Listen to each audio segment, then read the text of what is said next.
Today we're going to be installing Anderson Composites front fenders, doors, rear quarters, and roof. It's a pretty straightforward install. All you really need is a 10mm socket, a 7mm socket, and a 15 forks. My car's pretty race car, so we're not going to be using all the factory mounting points that you will be, but more or less the install is going to be the same. So let's jump into it and start on the front fenders.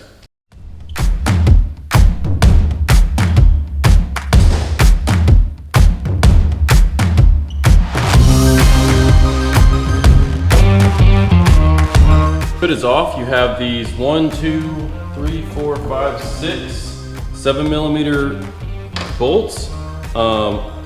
I don't use all of them. Your car probably has them all, but mine doesn't.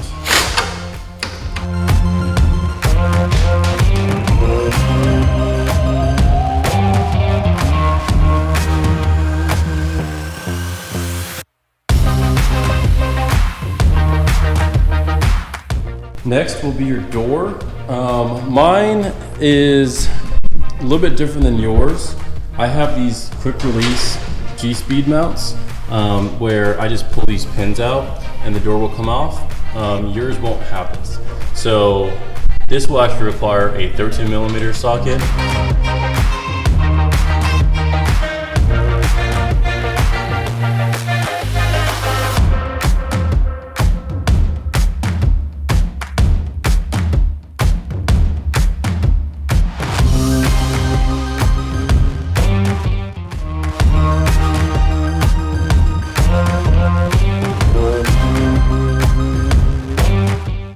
Okay, so when you install this rear quarter, you want to slide it under your halo first and then behind the rear bumper bracket. Once you have that there, you want to go ahead and line up all your factory holes on the upper mounting, and then go ahead and install in reverse order.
As you can see, we just finished the install and everything turned out absolutely perfect. All the gaps are really pretty much as good as they're gonna get for a quick install like that. And the finish is absolutely gorgeous. So I can't thank Anderson Composites enough. I'm super excited and stoked to have this on the car.